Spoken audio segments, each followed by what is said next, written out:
party people! Welcome once again to the Party of One podcast, where the gaming table is always set for two. I am your host, as always, Jeff Stormer. This week I am joined by Russell Collins for a playtest of his new game, Project Wingspan. Longtime listeners of the show may recognize Russell as the designer of Tears of a Machine, a game about teenage mech pilots that I super love. We played it on the show. It was awesome. So you can imagine how excited I was when Russell reached out about playtesting Project Wingspan, which is his new 2-player role-playing game. And spoiler alert, it's super cool. Project Wingspan is the game of a cyborg super soldier struggling to maintain humanity and the humanity of his nation amidst a massive international conflict. It is gripping and intense and fun and really just so cool, and I cannot wait for you to hear it. Now, I should say, this is a playtest, and therefore there's no buy link yet, and some material may change between now and the final release. So quick heads up that there are some background noise issues. Long story short, after 3 weeks of not picking up our trash, Philly decided to do it while we were recording. We nipped most of it, but there might be a spot here or there. Just keep that in mind. A quick note to say that I'm going to be at New York Comic Con this week. If you're going to be one of the 150,000 people that are going to be there, you should shoot me a tweet. I know it's not the easiest con to find someone at, but we will try our best to meet up. It's a bit of a cluster, but it is one of my favorite cons of the year. I cannot lie. With all that out of the way, let's throw it over to me in the past so he can get started with the show. Take it past me. Thanks, future me. This week I am sitting down with Russell Collins. Russell, welcome to Party of One. Oh, thanks. It's good to be here. So why don't you, up top, introduce yourself, talk a little bit about your work, where people might know you from. I'm Russell Collins. I'm the creator of Tears of a Machine, which is a game that was played on Party of One a couple months back. That's really been my big achievement. I've been haunting the various East Coast indie game design events for a decade or so now, and been able to do a little bit here and there. Tears is my first big release, and I'm kind of hoping to follow that up with Project Wingspan. Oh yeah, I'm really excited. That's the game that we're playing this week. It is a 2-player game that I am super excited about. I read it over. It sounds awesome. So I'm kind of feeling like diving right in. How about you? Sure. Well, yeah. Let me just give me the pitch. Yeah. The quick background is it is a as you said, 2-player game. It's sort of a alternate history with a lot of diesel punk elements. So it's sort of in that weird World War I, World War II era, set in some fake European countries. The country of Moravia is surrounded by Hansa and Asturia, and those two countries have formed an alliance, and they've decided Moravia's land really should belong to them. So the people of Moravia are looking for some kind of super weapon that they would need in order to survive a war with the two surrounding larger powers, and that's where Project Wingspan comes in. Yes. So, I'll go ahead and introduce my character then. Klaus Winberg. He's an old veteran. He was, I imagine he was a pilot he's been a pilot, but I imagine he hasn't seen a lot of action. Mm-hmm. He's past his prime. He's old, he's got white hair, sort of in a very nice, side part mustache, kind of like a Sully Sullenberger type look. Mm-hmm. Mm-hmm. And he's served most of his time in peacetime, so he hasn't seen a lot of action. Right. So when the military things started happening, when Moravia was put in danger, he kind of felt like it was his duty to step up and help people, even if he wasn't in the prime of his life anymore. He wanted to find a way to continue to serve. Gotcha. Which brings him to Project Wingspan. All right. Well, we've already filled out some of your stats based on the veteran template. So we've got things like your dice and your basic skills. And we'll go through the first few scenes with your character. And while we do that, we'll sort of customize and finish the character. Yes. So the first thing we start out is a scene about your drive. Every character has a drive motivation behind them. Right. And your drive as a veteran is your drive for duty. Yes. So we'll set up a scene where we'll sort of explore that. And then we'll customize things as we finish out that scene. Yeah. So Klaus, this is a couple days after the bombs went off in the capital. Hansa haven't bothered to disavow that these radicals who set it off, and instead they've been spreading propaganda about there's Moravian citizens in the west border who would probably be a lot happier to join the new alliance, and so there's rumblings about separatists and troops movement back and forth along the borders, and that's led to a lot of tension, a lot of nervousness, but also a lot of people eager to volunteer for the military. So Klaus is in one of the enlistment offices, surrounded by much younger, much more excitable people, men and women, lining up to give, enter their names, sign up for everything, do what they can. A lot of propaganda reeling along in the background. TV and radio broadcasts constantly about like cleaning up the mess and what does this mean for Moravia and what's our future and how can we fight them, blah blah blah. And in all that, you've turned in your little chit and you're just waiting, and hours go by. And more of these, young, strapping men and women, their numbers are called and they get up and they go to their interviewer. And pretty soon it's dwindling down until it's just you and a few other people sitting there, holding your little paper, waiting for your call. When finally, your number comes and you're called up to a desk.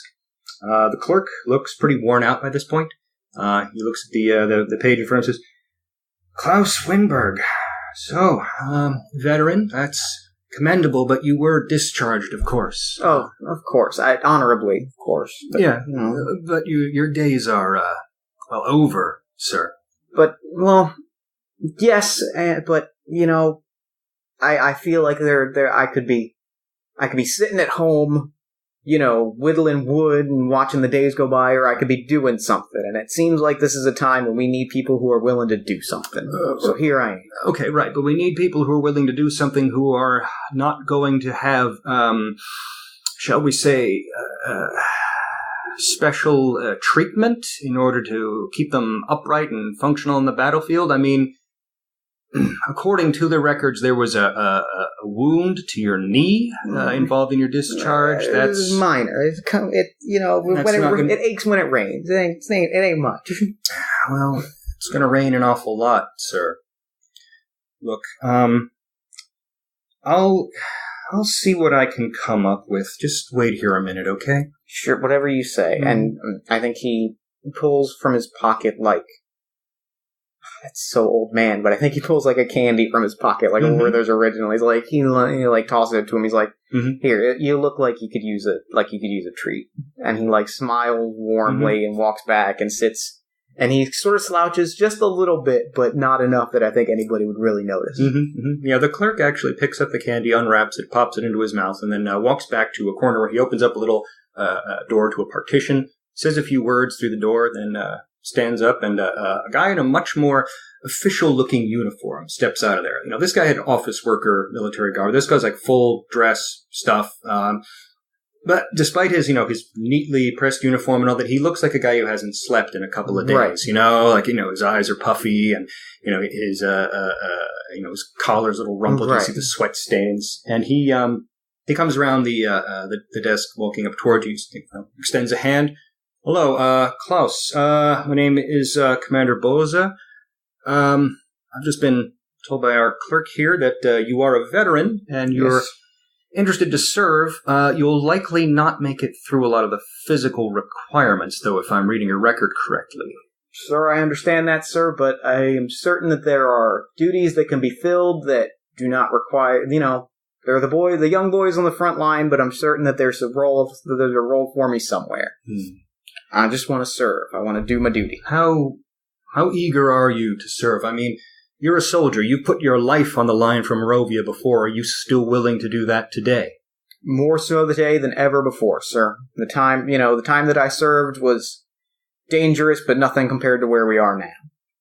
So, if I were to offer you an extremely dangerous proposition, you wouldn't shy away from any duty like that?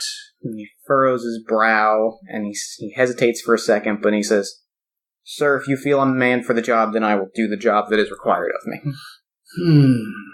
Now, he's taking a measure of your response to that. The words are good, but, what you're projecting is not total confidence. Sure. So let's turn that into our first challenge. Okay. It sounds like the angle we're going for is you're trying to convince this guy to do something. You have skills attached to each of your talents. You consider talents, sort of attributes. They're an overall measure of natural ability. Skills are places where you've trained and so on. So since you're trying to convince him, That would fall under your charming So I'm going to roll talent. 2d6. Yeah, it's 2d6. And I'm going to add 2 because I have convince of 2. Yeah, well, you're going to roll them and then take the high die. Oh, gotcha. Go ahead. So I got a 5. 5. So I'm going to add 2 to that. And we've got a 7. 7. Good. Well, your difficulty for that was only a 5 because the story wouldn't go very far if we stopped right here. Sure. So that makes sense. The commander chews over his thoughts for a little while, and then goes and says something else to the clerk, who runs and grabs a phone, brings it out, and then he opens up another clipboard and says, "Okay, I'm going to need you to sign here, here, here, initial here and here. I want to involve you in something called Project Wingspan. It's extremely new, extremely experimental, but if we're going to be honest, Morovia has the resources to fight a conventional war for about a year, and if by that point the concordant nations haven't decided to come to our rescue, we're sunk. We need something new and better, and I'm hoping that Project Wingspan will be able to give us an edge in this conflict." Well, Project Wingspan sounds like it needs a pilot, and that was my specialty, so sign me up. And he grabs the clipboard and he starts signing. And he's like cracking jokes like, am I signing a form or filling out my taxes? And he's like yucking as he fills it out. Right. Cool. Because he's a dad. He's such a dad. Yep. So we finished up your drive scene there. Now, scenes that engage your motivations are how you fill up your joy. Okay. Joy is kind of a resource. You can consider them kind of like drama points or action points or whatever. They're points you can spend to modify die rolls after they happen. So whenever you have a chance to go after one of your motivations, like to demonstrate your drive or whatever, then that's a chance for you to gain joy. So you want to do that as you can. Right. So the first thing we're going to do, since that scene was all about your drive of duty, let's fill in a point of joy. Just check it off, remark it. Cool. So we know you've got that point. Yep. And now, since we're still going through our character creation thing, you used your convince skill successfully in that scene. Yes. So I want you to bump that up from 2 to 3. I can do that. Yeah, a little bit of personalization on the numbers. And now, let's write a little sentence into your drive. Now, drive is just duty, but now you've got to personalize it. Tell me more about what duty means to Klaus. I think it means he wants to prove that he can still serve a purpose, because it seems like people are eager to count him out. So age is not an obstacle. Yeah, that's perfect. Yeah, okay, age is not an obstacle. Age is not an obstacle. Excellent. Yeah. Yeah. That gets us our first scene. Perfect. So, the next scene we're going to transition into is your hope scene.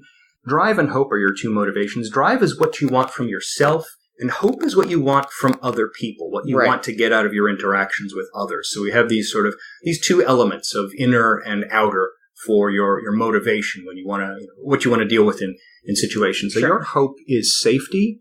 As I said, hope is external, so that's not for your own safety. That's for the safety of others. Yeah. Mm-hmm. You want to be a protector as a veteran. So let me set that up a bit. Project Wingspan is a month of extremely intense conditioning that involves a lot of weird stuff. There are a lot of doctor visits, a lot of consultations, a lot of injections, a lot of elective surgeries, and a lot of weird exercises that sort of border on the realm of freaky. You're being trained to harness some new weapon that they keep just referring to as the machine. Okay. Whenever anybody, whenever you feel the urge to ask for more details, it's always sort of it's above your pay grade kind of deal. Right. So no one's able to give you a clear answer on what it is, but they know that it's powerful. They know that it needs a committed person to control it, and you apparently are compatible. So that makes you the perfect project candidate for Project Wingspan. After a month of intensive training and all kinds of weird visualization exercises and explanation of how the activation system works and blah, blah, blah, you are released with a code name and a background and sent to a tiny little mountain community called Idle. Up in the hills. Idle's not really the tiny town it once was. It's basically the center for wine production in Morovia. So it's a busy place, wine being one of the primary exports of Morovia. Sure. So Idle is kind of where they're going to keep you safe and out of the way. It's up in the hills. It's easily defensible. It's far from any kind of front lines. Because when they need you, they'll need you. But when they don't need you, they want you to keep a low profile. Stay out of the way. Yeah, stay out of the way in a nice, quiet place. So what kind of work would Klaus get living there? I think, as much as they want him to keep a low profile, I think he would trying to keep proving that he can still do things. I think he would go after, like, something active, like maybe a construction job or something like that. Something that would require more moving than perhaps somebody of his age would be expected of somebody his age. Yeah, there are plenty of field workers. There are plenty of people who sort of work in loading and unloading and the warehouses and all that stuff. I think a warehouse job would be perfect. Yeah, I think he wants something like blue collar. Also, he wants to be okay, cool, one of the guys. All right then. So let me just make a quick note here. So, Klaus gets himself a nice little job working at the Fairmont Winery in the stock rooms, in the warehouses, shifting bottles and crates back and forth, and his knee complaining as it rains, but remembering, I've got to soldier on through because this is what it's about. And I mean, after a couple of days of working there, your knee hurts less when it rains, and you feel yourself feeling a little more fit, a little more strong. I mean, feel 10 years younger. Yeah, ever since you started up with Project Wingspan, it feels like you don't feel the years like you used to. So your boss, Gene Wassler, is looking for some people who can work late night shifts, overnight shifts, and all that sort of thing. And your name comes up because he hears that you're a veteran. He's like, great, because we're a little short on security. Everybody's a little nervous about stuff. So in addition to moving stuff around, if any weird things happen, I'm hoping you can help cover with that. I think he throws a salute and says, "Sir, yes, sir, you got your man." Okay, then he gives you a belt with a baton on it to add to your typical attire here. One of your coworkers, Marta Breen, she's younger, but also very active around here, like very eager. She's very athletic. She's always like, hefting things and toting, and she keeps calling you old man every time she breezes past you in one place or the other.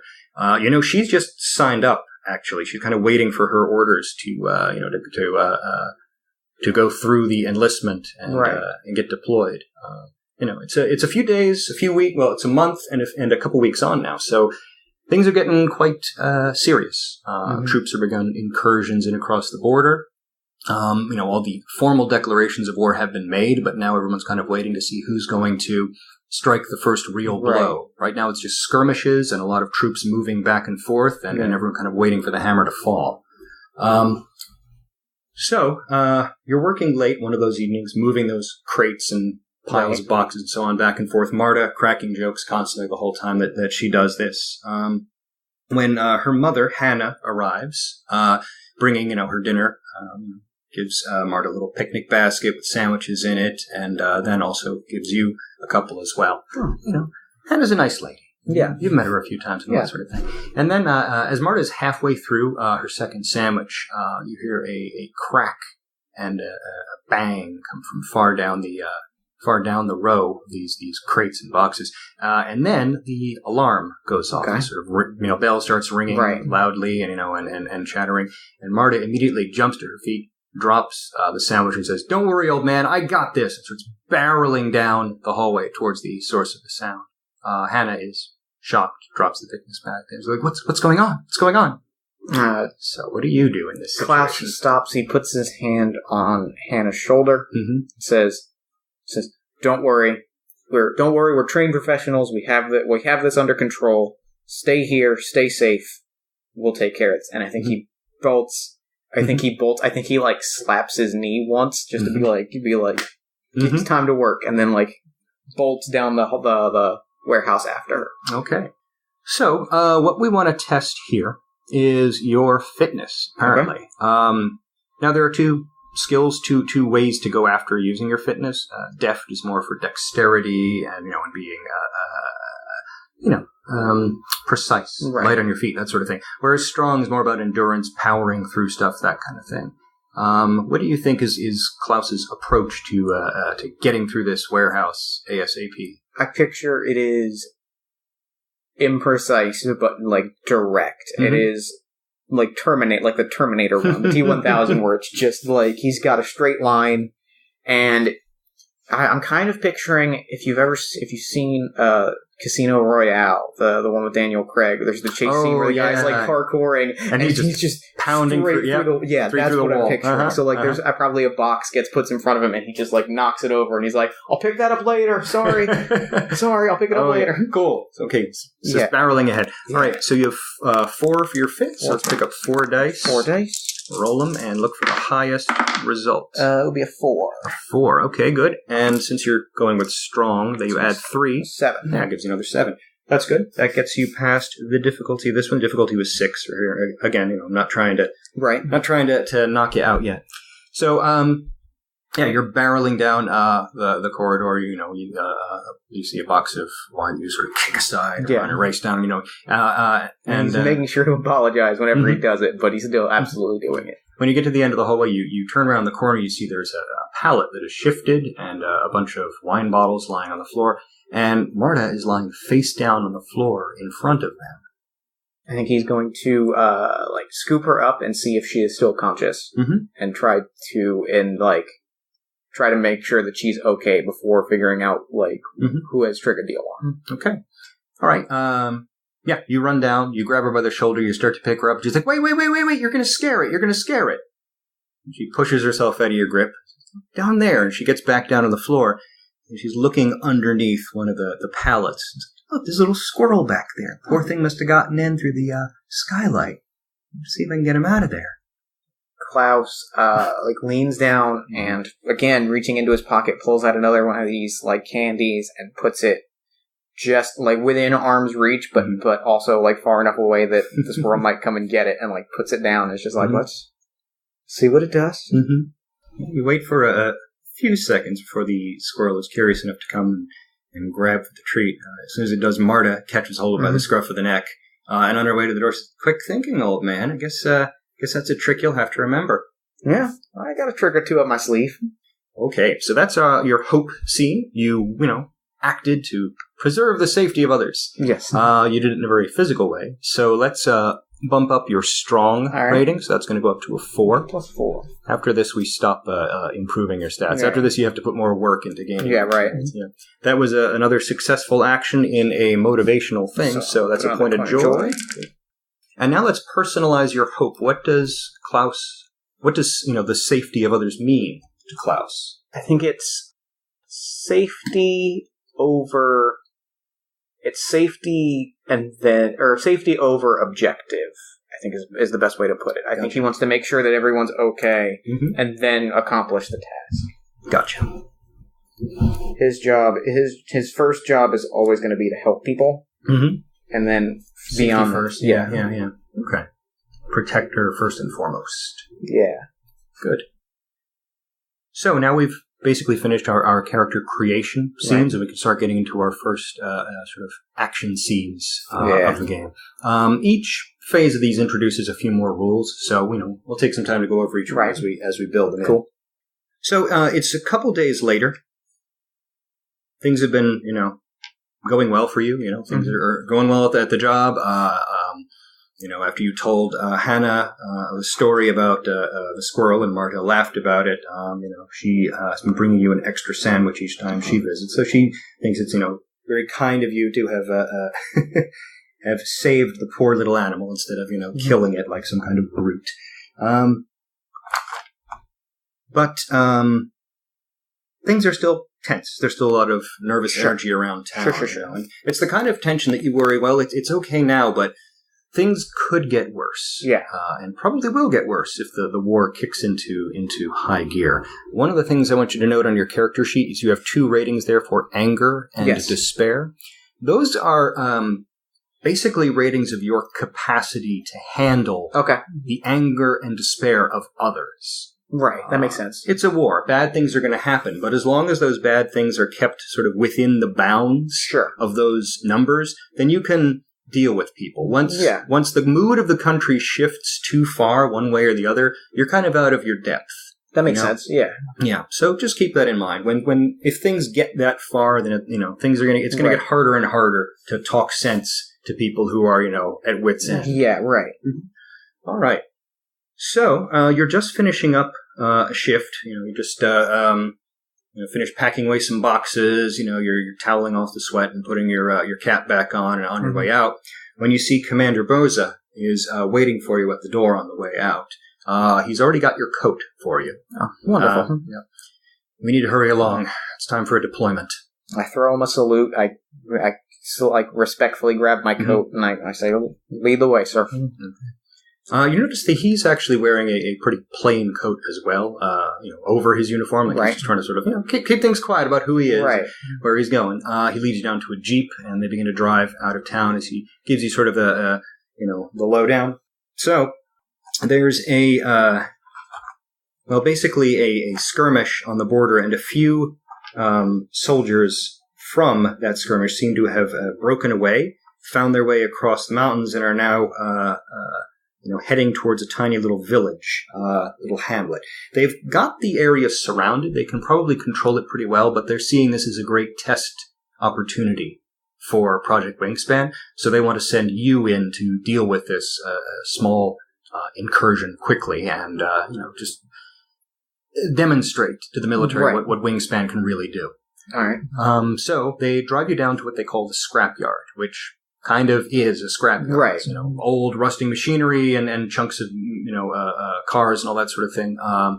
And when you hear some of the boffins and sciencey types and so on, and technicians are already there setting up all these weird monitors and laying out lengths of cable and plugging tubes into switch banks and all that sort of thing.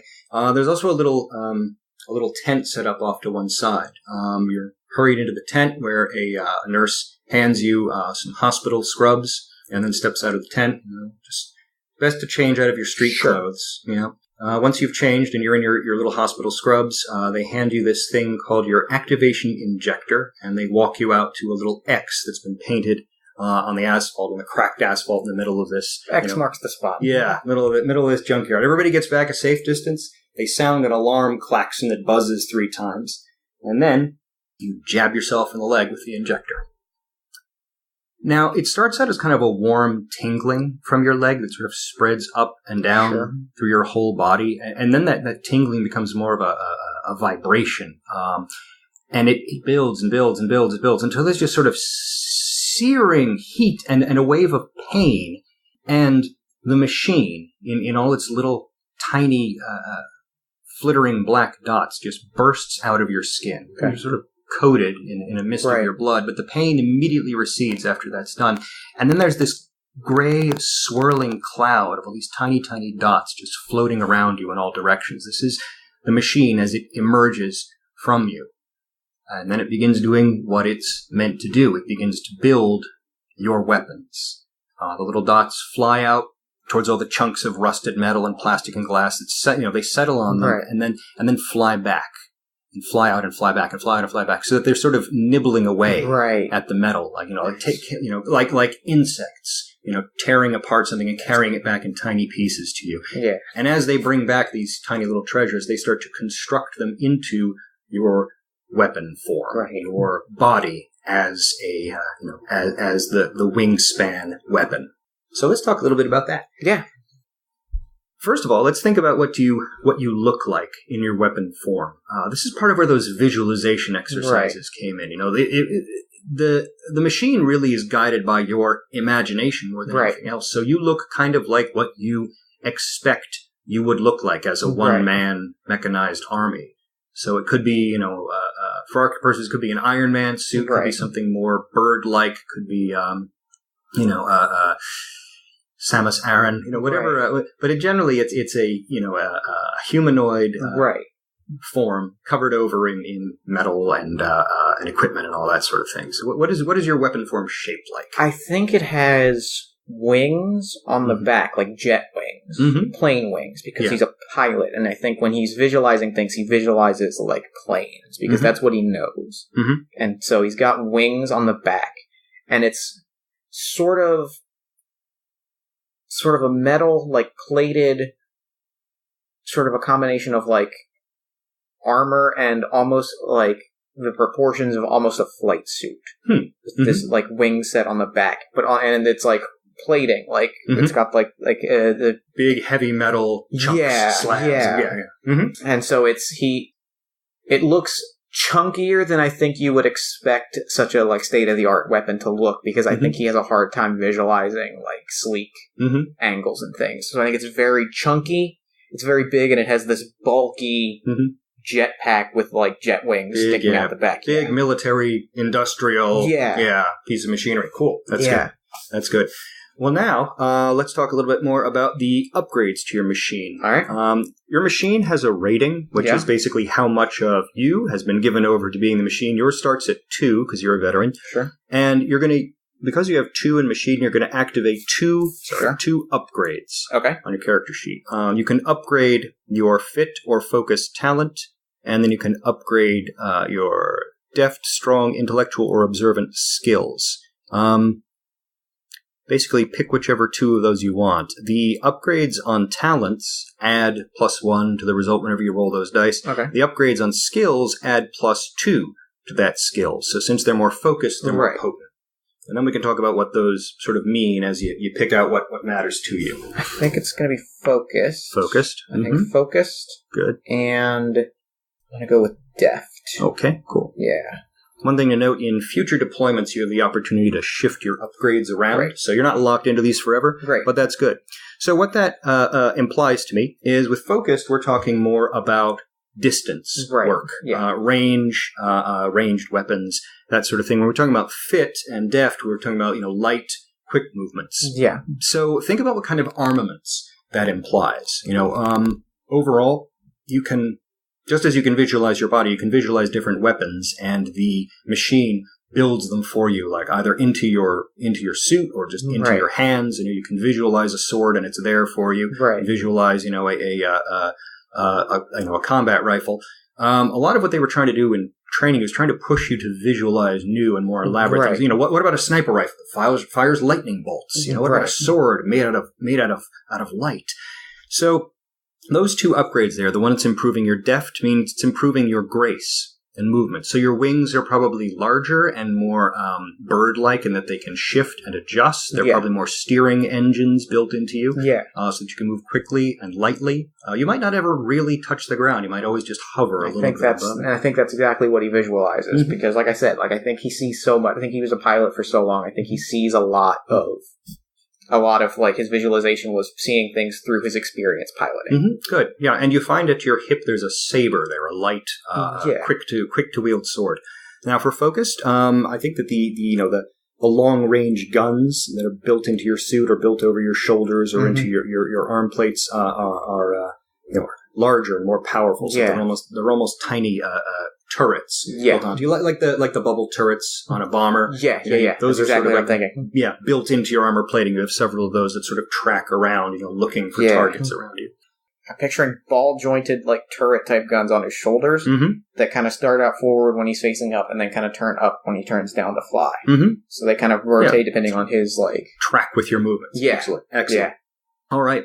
So that is your weapon form, and those are your upgrades for that. And now that you have your weapon form, you're given a quick radio broadcast, the place to go, and you take off and begin flying towards the site of the disturbance.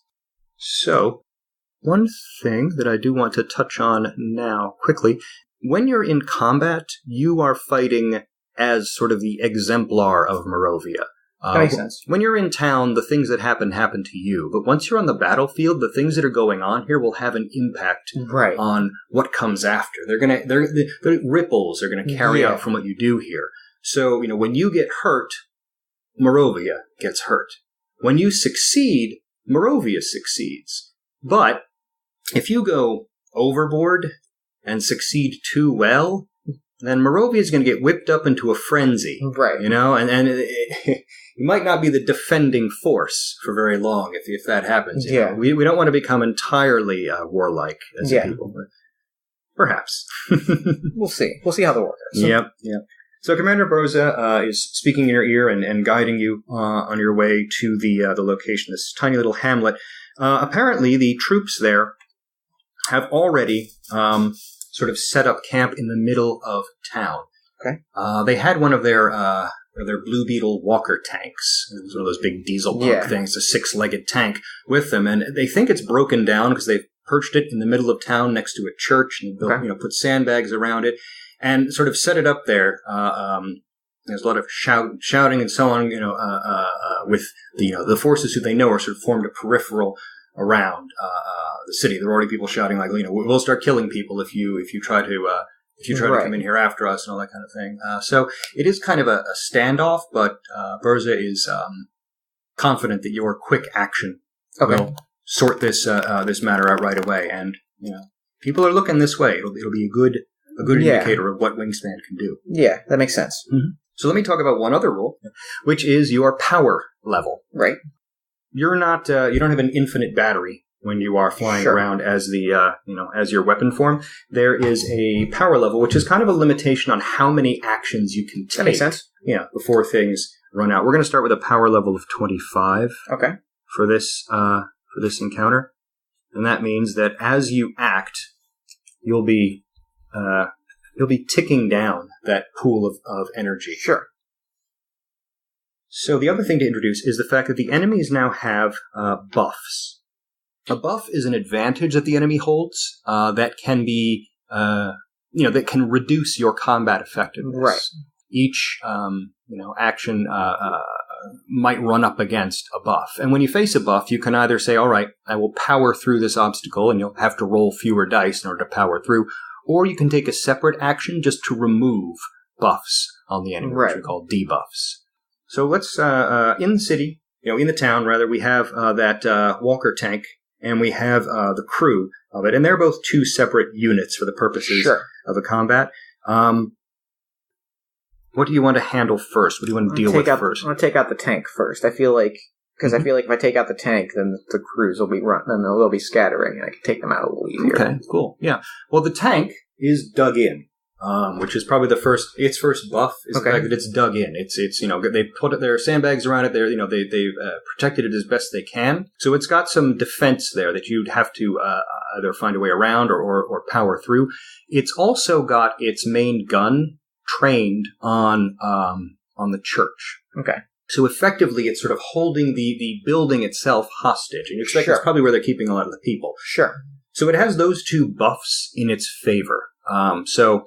You can think about your plan of attack. You might be able to circumnavigate those buffs, or you might say, I need to handle that before I take the tank on directly. So what kind of approach do you want to take? I need to debuff the church immediately, because safety over objective. That I have to. If they're pointing it at the church and there's people inside, I have to make sure that it's not doing that. Yep. So I think the best way to do that is to give up the element of surprise and maybe do like a quick strafing run to do just enough damage around it so that they know that there's a thing, so that and it's a thing that they could target at. You know what I mean? Expose myself for just long enough that they'll take aim at me instead of the church. Okay. So if it's a quick strafing run, you're looking at making a ranged attack. So that would be your observant action, focused and observant action. Now the sandbags do provide them with some cover, though. So I think you're still, even though you can get through that, even though we're sort of dancing around that one buff to remove it, that other one is still kind of standing in your way. So let's reduce your focused dice pool or dice hand down from 4 to 3. Okay. For the purposes. And then +1 for my upgrade, right? That's points added on. Gotcha. Difficulty you're going for is 7. So. 7. Okay. Oh well. Okay. So 5. Okay, 5. +3 is 8. 5 plus 3 is 8, and then of course the one more from your 9. So 9. Great. So 9 is a successful action. The strafing run works like a charm. Great. Fly in low, you pepper the area with shot. They don't quite know where it's coming from, and because of that, because they're uncertain, the tank commander wheels the gun around, so the big turret swings back up into the sky, looking for the target. You have the element of surprise for that long enough, and then you give it up, but that's drawn all their attention. The tank crew, a couple of guys who are like hefting cans of gasoline that drop them and start running back towards the tank. The tank's gun aims up in the air as they're trying to figure out what's going on. There's a lot of shouting and pointing. as they try and track you. So, let's work through what actually happened with those numbers. You were acting on your hope, which is awesome. Yes. So give yourself another point of joy for doing that. You rolled a 5 as your high die. Yes. So that's 5 points ticked off from the power levels. Now there are 20 points left in your power level. And each time you roll the dice, it's going to chip away some of that. And it's dependent on how well you roll. So if you roll really well, you'll be successful, but you'll have fewer opportunities. And it doesn't factor into account my skills and upgrades, so it benefits me to do things that have high benefits from skills and upgrades. You've got the strategy already. Yeah. Good. Now, the other thing to note, you beat the difficulty of this. Like, in a combat situation, obviously too low is a failure, and that causes you pain. Right. A tie number is a pass, and that's great. You get exactly what you want. Right. What you did in this case was you won. You beat that difficulty number, which is good until you win too often. Right. Because, like I said, what you do affects the rest of the people of Morovia. Right. You know, if you win over and over and over again, then they might not ever let you stop winning. Right. So I'm just going to make a quick note for that, win, and hopefully that will not come back to haunt you later as a symbol that no, you must never lay down the sword. This is now, Morovia forever. Hopefully. Exactly. All right. So you've got the you've removed that buff from the tank. Okay. It is no longer focused on the church, and the troops are gathered around it now instead of being spread out. Still tracking with its cannon, though. Now that they know what the target is, they figure it's time to start shooting at it. Right. So I think I'm going to have to power through those sandbags and just take out that tank. Finish off. Yeah. Okay. We're firing weapons. What kind of attack are we using? I think that we are firing both turrets. I think it's a focused shot of both turrets at once. I think the strafing run was a lot of shooting in different spots to just keep them off guard. But I think now it's aiming every turret at the main gun of the tank to just blow it to smithereens. That sounds like another observant action because we're using direct fire. Yeah. So that's your focused dice. They still have the sandbags there, so you're still going to drop one. So you'll roll 3 instead of the 4, but 3 is still pretty good. So yeah, go ahead and roll it. Got a 6. There's a 6. Nice. 4 and 2. Okay. So you've got that 6. That's plus 4 is 10 total. 10 total. All right. The blast from the guns pings off the outer armor of the tank and then slowly just chips away at it. Right. The tank crew starts to get nervous. They start to get scared. They back away. They throw themselves to the ground. As bullets ricochet back and forth, you can see the armor bend, and then some of your rounds pierce through. And I think they've probably hit the fuel supply in the tank because the tank goes up in a fireball. Great. Flame gouts out of the turret openings. Smoke billows up in the sky. Right. The crew run screaming and throw themselves onto the ground away from the explosion. It scorches the sides of the buildings around it. It blows up, and it blows up big. So that removes the tank from the problem from the situation here. Your power level is now at 14 because of the 6 we spent there. That's a win. Wasn't really protecting anybody there, though. No, not particularly. Yeah. But since it's a win, again, I'm just going to mark another point there for sort of the rising level of chaos and aggression. Yeah, right. Yep. But you've blasted that tank to Kingdom Come. The soldiers are scattered and shouting. One of them has grabbed up a rocket launcher, and it looks like he's got his wits about him. He's trying to pull the rest of them into line, and get them to start firing. Right. So I think when that happens, I think keeping a distance is no longer a real option, because if they've got artillery like that, then they'll be able to knock me out of the sky. That's true. Yes. So, his buff is that rocket launcher. So if you find a way to attack that doesn't involve the rocket launcher, then yes, you can escape that buff. Then I'm gonna close in and engage in melee. Okay. I think that the weapon in this case, as he comes down, is that chunky armor around his hands becomes bigger and chunkier, and it just turns into these massive picturing Hellboy fists. So he's just grabbing and knocking people aside, and he's trying to do it in a way that's not going to viscerally kill them, but at least incapacitate them. Well, your orders are to neutralize the enemy by any means necessary, and if you have to kill 1 or 2 of them to get the rest to surrender, then hey, that's war. That's the job. Make it out without breaking eggs. All right, so this is a strong action, I believe, because we're just barreling in there to hit things. You're able to evade the rocket launcher, so they don't have that buff to hold against you. The difficulty for this action is 6. Okay. And since it's fitness, you're rolling the full 4 dice for this. All right. I got a 6. 6. Plus Excellent. 4 is 10. All right, 10. So that's another win. Mm-hmm, exactly. And we're down to 8. 8. Good. All right. Yeah, exactly as you said. It's like Hellboy. It's clobbering. Mm-hmm. It's like clobbering time. It's clobbering time. Oh, yeah. You charge in there, you smash them aside. The first one you hit is the guy with the rocket launcher, Mm-hmm. so that thing just goes flying away into the air, and crashing to the ground. They're scrambling and trying to get control of the situation as you just clock one guy after the other, putting them down or knocking them away. I mean, it's very inelegant fighting, because I think it's sort of blue collar, like from the neighborhood fighting. It's a lot of like boxing. Oh yeah, definitely. You smash them around, knocking them from one side to the other until no one else is moving or trying to get at you, and then they're just all sort of, the ones who are still alive are crawling away from you. Right. Wow. That's quite thrilling, that sense of power that comes from this. It comes from this machine. That comes from this, this strength that you've got in order to pummel these guys. And then, as you turn back around and sort of admiring your handiwork, you can see a few people peeking their heads out of the church. Just like bizarre looks on their faces. Right. Some just looking on in utter awe. Some of them like on the verge of cheering, but others just aghast, like looking at the bodies, right, and the destruction, and the scorch marks on the side of the church, and the tank there. Yeah. And then there's this man made out of metal with wings standing in the middle of all of it. Mm. Sounds like the job's done. Get out of there, says Berza in your piece. I think he throws a salute to the aghast looking people. Mm-hmm. Just the slightest bit unaware of their proper reaction to him. He throws them a salute with his giant Hellboy hand, and then just takes off. Okay. Lifts off into the air, fly back through the clouds and back towards the scrapyard. By the time you land and in scrapyard, you're already hearing over the radio chatter about the Rocket Man. Who saved this tiny little hamlet up in the hills. People are already wondering, what does that mean? What does this mean for the war? Is this some new, amazing weapon that will save us all?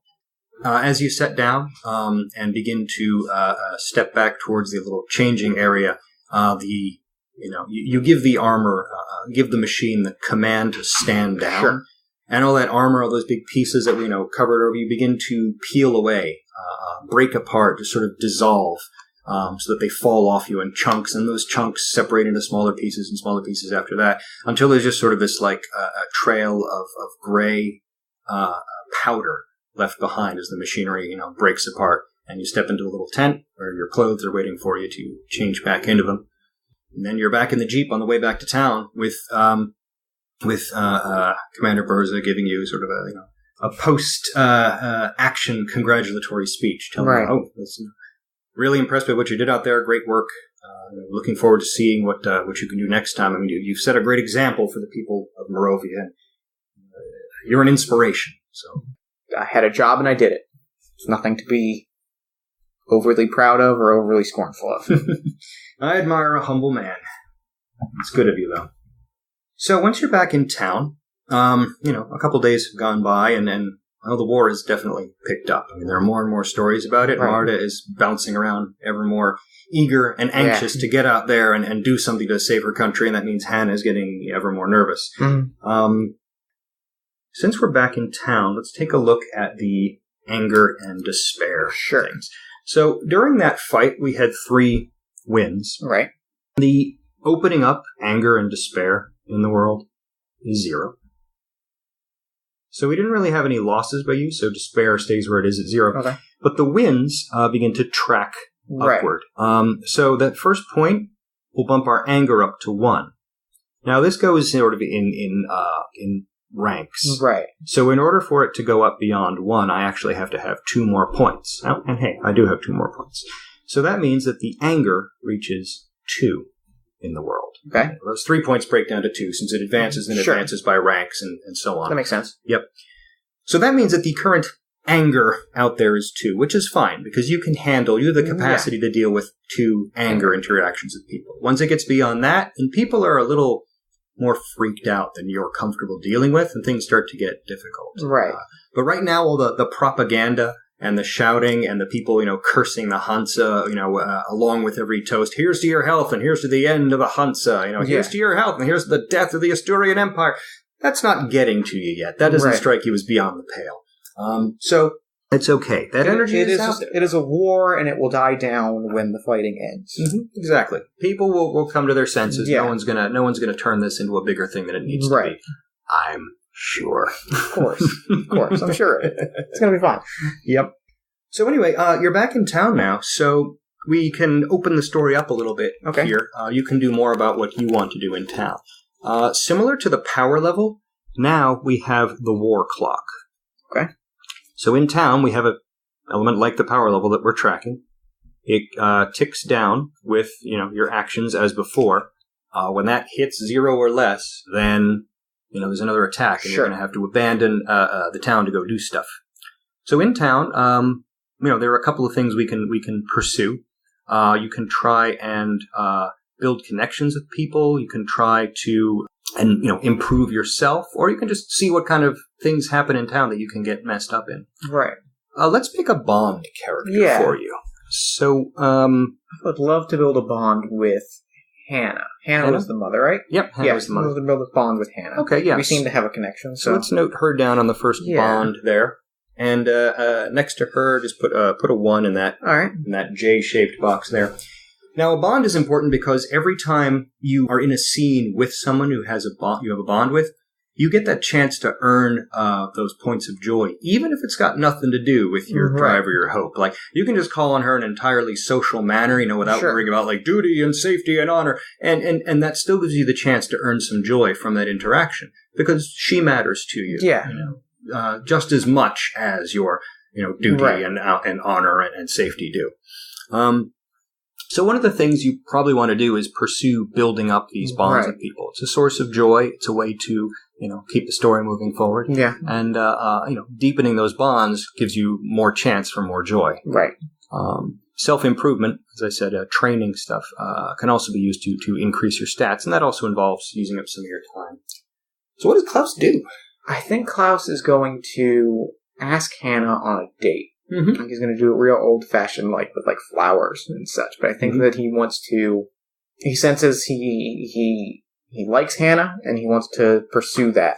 Mm-hmm. And I think he's feeling very vital. He's feeling revitalized, and I think he wants to pursue to So I think that's what he's going to do. Okay, excellent. Hannah is. She's a kindly old lady. Her husband, passed away years ago. She's still younger than you, not that far along. But Marta keeps her comfortably, so she can spend most of her time at home, just doing little chores for people, sewing, knitting, mending, washing, all that sort of thing. So she's often at home, so it's easy to find her and call on her with a bouquet of flowers and some kind words. There's going to be a big wine tasting event coming up soon, which everyone's been chattering about. So you can probably, score some cheap tickets to that since you already work with Fairmont. I think that's exactly what I'm going to do. I think that sounds like a lovely night out. Yeah. Well, there's no one in Idle who doesn't love wine. Right. It's kind of a requirement of living there is that everyone has to have opinions about wine, and everybody has to tell what their favorite. If anybody from Idle tells you they don't like wine, then they're lying that they grew up there. I think Klaus doesn't like wine particularly. I think it's too sweet for him, but I think that he's trying to learn to love it. Mm-hmm. I learned to love Scotch. It's all the same thing. I'll learn to love wine. Oh, okay. Sounds like a good goal. Yeah. All right. So yes, the tasting event is a little more fancy. Oh, for sure. Yeah. Hannah puts on a nice dress that's certainly not stylish, right? A decade or so out of date for fancy stuff. But Klaus is wearing the exact same type of thing, where it's he's got a suit. He's got a suit. He's the one suit, and it's brown. He's a brown suit and black shoes. Gotcha. He's trying. He's trying real hard. Just about everybody who you no is there so far. I mean, of course, Gene, I know your boss is there, smiling and nodding at everybody. Ash Ablehand, who's another one of the workers, is there as well, looking kind of strange. He's definitely borrowed someone else's suit to dress nice for this. This is not his kind of thing. You know, he's got rough, calloused hands poking out of the too tight sleeves of this suit. It's definitely small for him. There are some other people there. Marta is nowhere to be seen tonight, but Alicia, who works at the winery, is there, and Nilla, who's the daughter of the owners. Guiding people through the tasting, like, check the bouquet on this one, and this is a lovely vintage, leading everybody through that whole event. So eventually it comes your turn to do the blind tasting event, where they give you different sips of different vintages and ask you to identify them. Everybody thinks it's great fun to do this, and Hannah thinks it's just delightful, especially the part as soon as she has the blindfold on, she just can't stop laughing at how silly it is. Sure. But then they come to you, Klaus. They give you the blindfold, and they give you the little rack of tiny glasses. And so, how well do you do in judging wines? I don't imagine super well. Mm-hmm. Should we make a roll of that, or should we just? I think so. Let's see. What's your angle on this? I think. Have you been preparing for this thing, or is it just sort of like, let's see what happens? I think that. Ooh, I think I know its exact angle. I think it's that he's going to try and be, amicable and, fun about it, and he's going to, crack jokes and sort of, be cutesy with it, and sort of make it into a fun thing.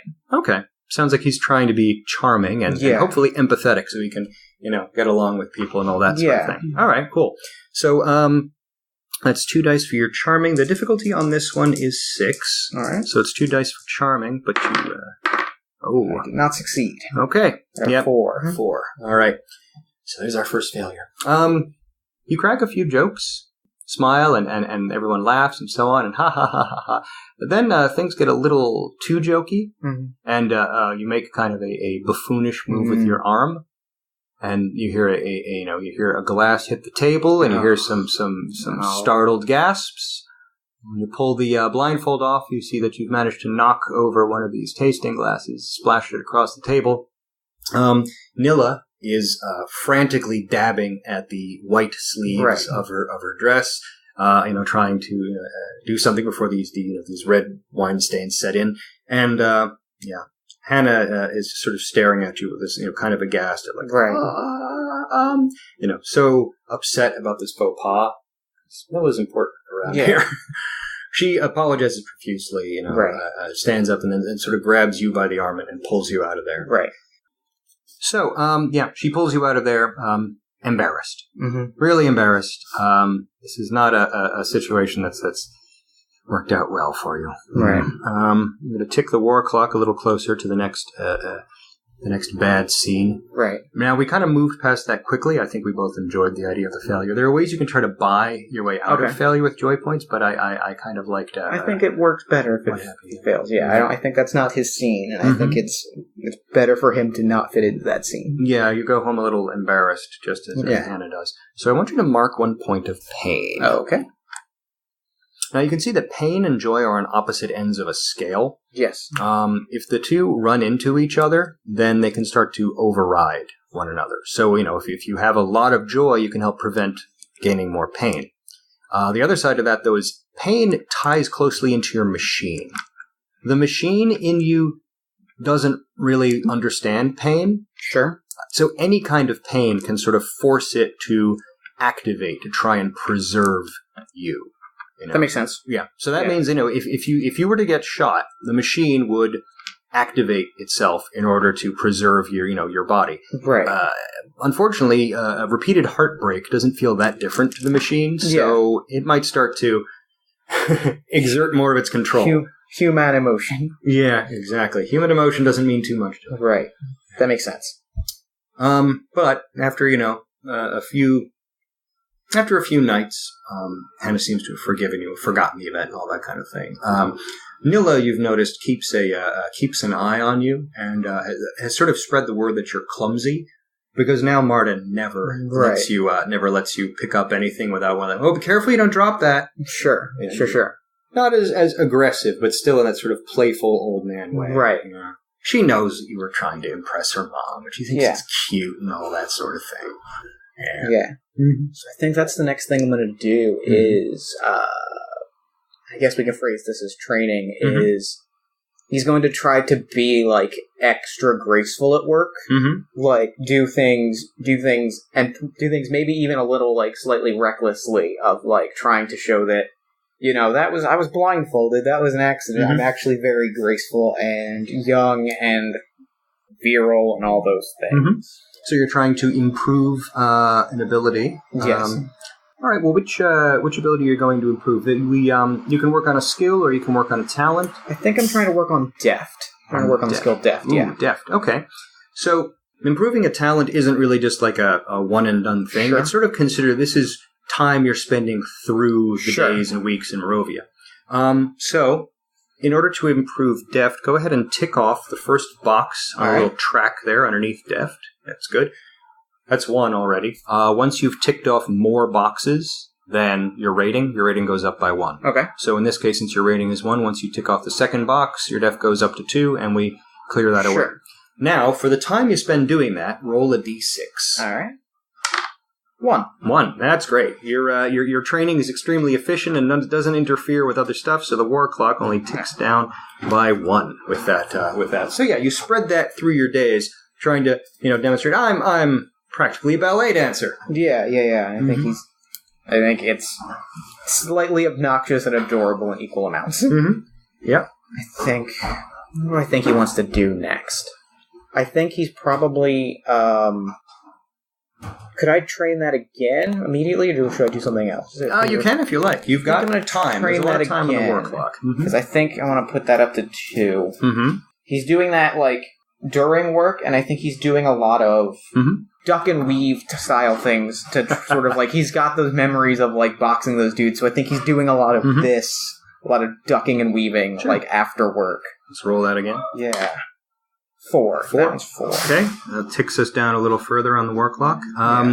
Well, yeah, that's another level of that, so you can up your deft to 2, and you can clear out the track. Mm-hmm. Good. So yeah, Klaus has made getting more fit and deft a big part of his time in town now, which is great because he feels a lot younger. The more he works this stuff, the more young he feels. I mean, the knee practically doesn't bother you anymore. Right. Even on really cold and rainy mornings. You get up and it takes you a while to remember. Oh yeah, my knee hurts. Yeah.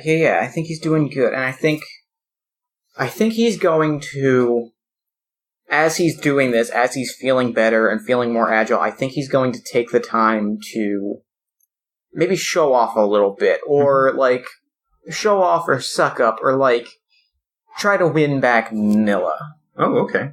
As to be like, hey, look, I'm not actually clumsy. Like, that was an accident, and everybody sees that it's an accident. All right. So why don't you see that it's an accident? Gotcha.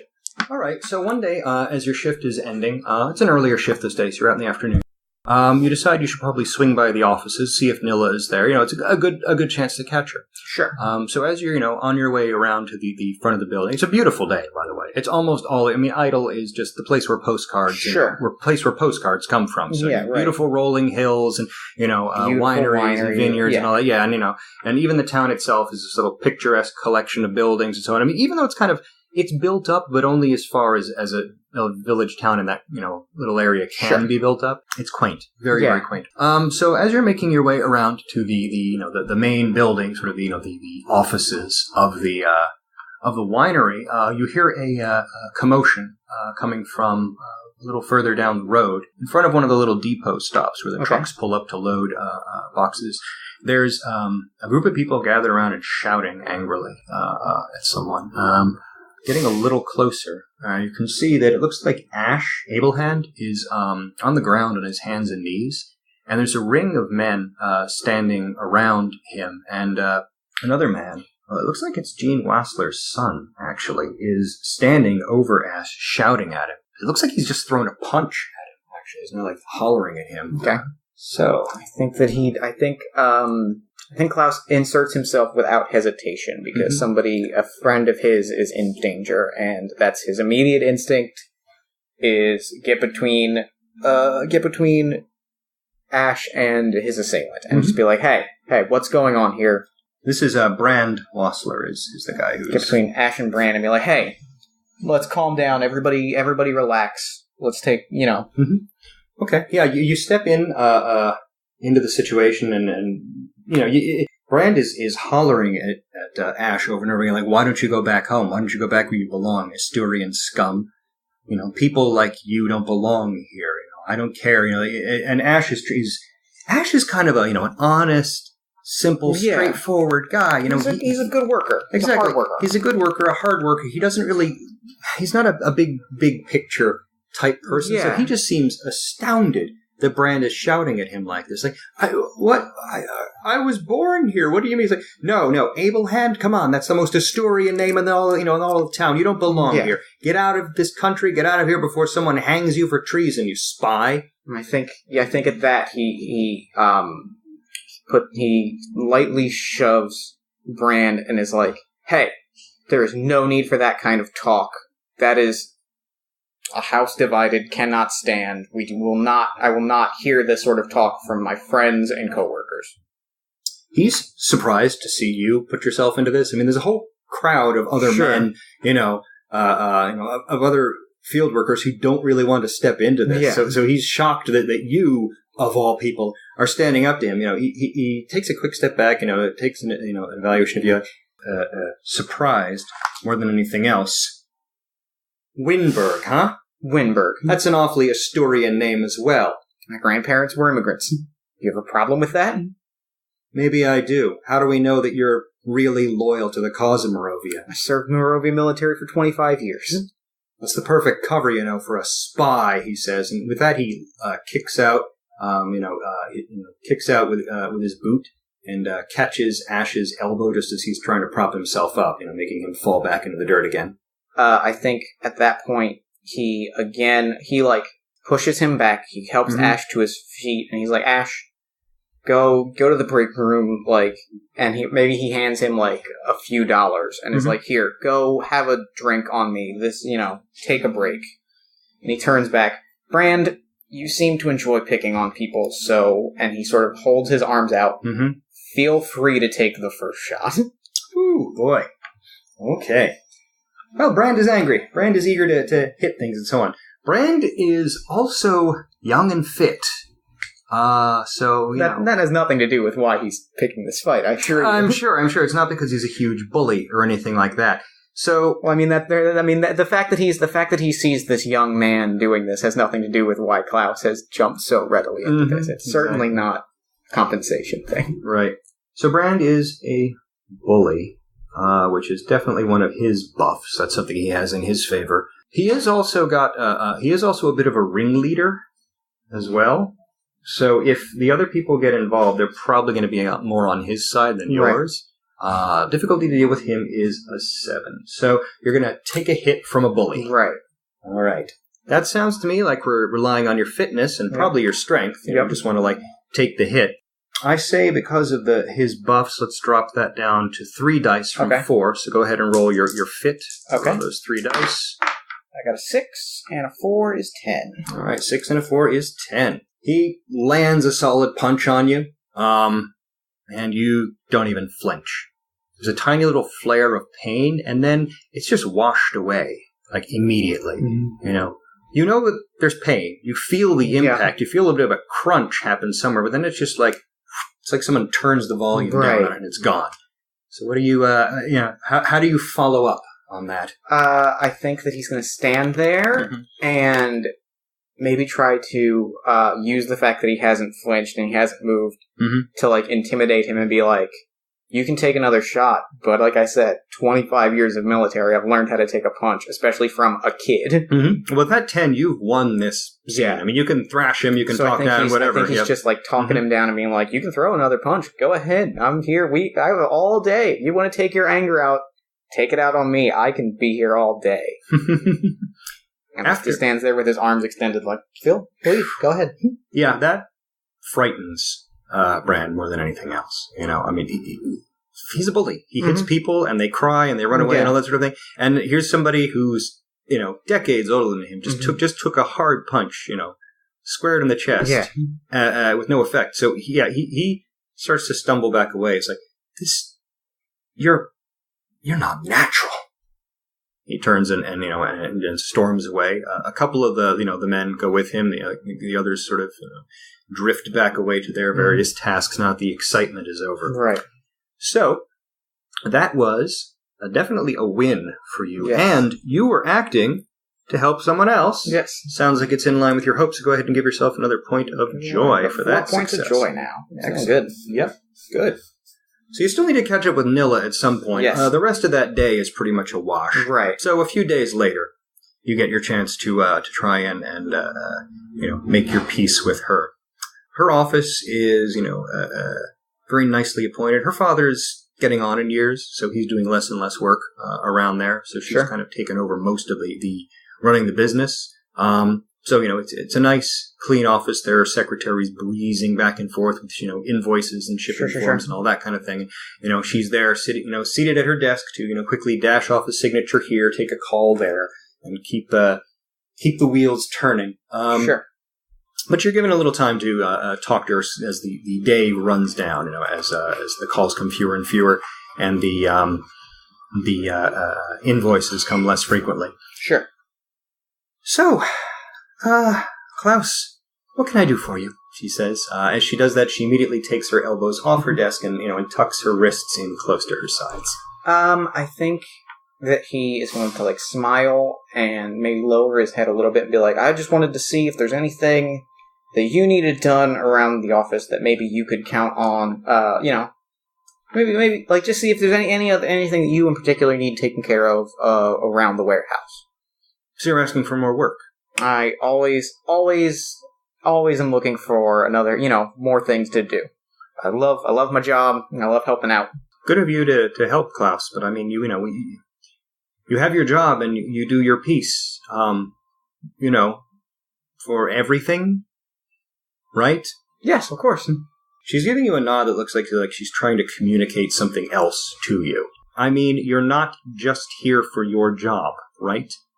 No, of course not. This is I wanted to see if you needed anything. I'm new and I'm newer in town, and I figured I could help out.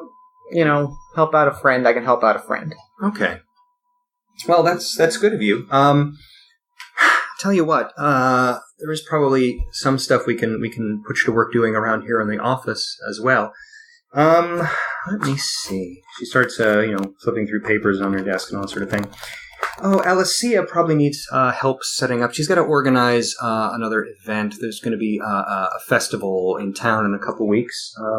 You could go and find her maybe and talk to her about just setting up for that. They're going to be, getting people to sign off on things, and the mayor wants to be involved, make a speech, and all that sort of thing. I think I could help out with that, and I think that he is smiling wide and puffing out his chest and trying to just be as sunny as possible. Mm-hmm. But you are going to be able to keep things quiet, right? Of course. Nothing like what happened a few days ago? I wasn't going to bring that up, but if it now that it's on the table, so to speak, I would like to once again sincerely apologize and say that I was having too much fun, and the blindfold was on, and well, not that. No, I'm talking about the other matter. Oh, yes, no, that will not be a concern, I assure you. I think you need to do more to convince her. I believe I do as well. Which is a charming action for you. Now, this woman's your boss. Yes. So she holds some power in this situation, so unless you want to take some action to kind of put you on an even level, she's going to have a buff against you, meaning your 2 dice will be knocked down to 1 die. I think I will take an action to try to debuff that and sort of maybe leverage the fact that Brand is somebody, and that maybe be look, I saw somebody I saw someone picking on someone below their station, and it was not the right thing to do, and I probably shouldn't have gotten involved, but somebody needed to. It was not right for him to abuse his power. Okay. So sort of leveraging the fact that it wasn't leveraging his power to sort of put us on equal terms. Okay. That's good. You're still trying to convince her, but I think that's a way to navigate around that, so you'll be able to roll both your dice. The difficulty on this one is a 6, so roll your 2 charming dice. I got a 6, so 9 total. All right, excellent. And the war clock ticks down. The clock goes down. Yeah, that argument seems to carry water with her. Yeah, she recognizes that, okay, yes, what happened there really wasn't right and proper, and you were justified to do that. But what seems that her greater concern is that you're not keeping a low profile. And she kind of needs some assurance from you that you will keep a low profile. Some of the stuff you've been doing has been very showy for an old man with white hair who's a former veteran with a leg wound. He's been doing an awful lot of running and capering and fighting, and people are starting to notice this sort of thing. So can I get some reassure me that that's not going to be a problem? Yes, I can assure you. If you want me seen and not heard, I will be seen and not heard. I think that he gives her the zip and gives her a nod and a little 2-finger salute, ducks out, and I think he's going to go out of his way to just not see anybody, not talk to anybody, and because he knows that if he sees somebody who might get involved. Right. So I think his objective now is to stay out of everyone's way. Okay, so that's the goal. We need to sort of see how well he accomplishes that for her sake. If it sounds more like you're just trying to avoid people, like you're not really trying to convince them, because you're just trying to avoid them as much as possible, which is really more about being focused and about being observant, staying aware of your situation. So that's good. You can roll all 4 focused dice. The difficulty on this one's a 7. All right. I got a 6. Okay. So that's a 9 6. total. 9 total. Excellent. Okay, our war clock has hit the bottom. So for the next few days, you play up being an old man a little more. You don't leap across, you don't leap down the aisles beside Marta trying to outpace her as she scrambles to fill orders. Yeah. You stay clear of Brand. I think I play up my knee a little bit, in doing things. I'm like, the old knee. Brand stays clear of you, so that sort of stuff stays quiet. So you seem to have done a better job of putting up that front of just, being a nice, ordinary guy. Hannah seems to have forgiven you for everything, and has begun to bring big lunches around again, and making sure that you get a mince pie or whatever when she brings food to Marta. And it's in fact just as you sit down to one of those nice lunch breaks with you and Marta sitting down across from Hannah at this little table there, just sort of having this nice little family meal, that there's a loud knock from the doorway, and you see Commander Berza standing there again, dressed in a not, dressed in a not military uniform. Right. Excuse me, Klaus, can I have a word? And his shoulders slouch, and I think for the first time, since sort of being in this project, he sort of feels a little bit of maybe resentment or disappointment at being called to duty, because now there's something else that's sort of, he has other things to look to. So I think this is the first time where he doesn't sort of hop skip to it. Right. He's so shoulders slouch, and he's like, I have to talk to an old friend about some business, if you'll excuse me. And he walks out, and then the door closes behind him. Sorry to interrupt your lunch and all that. There's a blockade. Southern harbors. They've moved in the big guns, so we've got to hit back with our big guns. I believe you mean big guns singular, and I'm reporting for duty. Excellent. Well, let's go. There's a country to save, a future to win. He hops into the car. I think for now that's game. All right. Cool. That's awesome. I love that. I really like this game. I think it plays. I love the pairing of the out of war stuff with the war stuff. Mm-hmm. Oh, it's really cool. That's always been a big drive for me, is to try and have games that have a sort of a dramatic flow built in by having by putting these two cycles of things. Yeah, and I think it works really well. Good. I'm glad you enjoyed. Russell, thank you for coming on Party of One. That was awesome. Oh, sure. So where can people find your work online? The best place is probably to look for my website. It's robotclaw, one word, .info. I can also be found on Google Plus and Twitter, Twitter handle @RobotClaw. Google Plus, you can look for me, Russell Collins, and you'll find me there probably. But all the source for my game stuff, robotclaw.info. Cool. Well, I'm going to throw it over to me in the future so that he can wrap up with the show. Take a future me. Thanks, Fast Me. And thanks again to Russell for coming on the show. Gosh, I love that game. I loved it so much. I love it. If you liked it as much as I did, you'll be excited to know that I can confirm a part 2 is happening. We're sitting down in the next few weeks. One of the things that's really cool about this game is that it's got campaign play built into it, and not a ton of 2-player games do that. So Russell and I both wanted to sit down and kind of dig into how that works. I'm super excited. I cannot wait to play this game more. I cannot wait to play this character more. I'm all about it. Be sure to check out Russell's work at robotclaw.info and follow him on Twitter @robotclaw. Then while you're on Twitter, follow this show at Party of One Pod. Check us out on Facebook at facebook.com/partyofonepodcast. And if you really love the show, consider telling a friend. iTunes reviews, social media shoutouts, and word-of-mouth recommendations do a lot in helping us grow the show, find new listeners, and just be bigger, better, and cooler. Party of One is produced by Jeff Stormer and Jen Frank. This episode edited by Jen Frank. All music for the show comes from the song Infinite Lives by Mega Ran featuring the D&D Sluggers. That's it for me, party people. Until next time, thanks for listening, and party on. Never gonna die.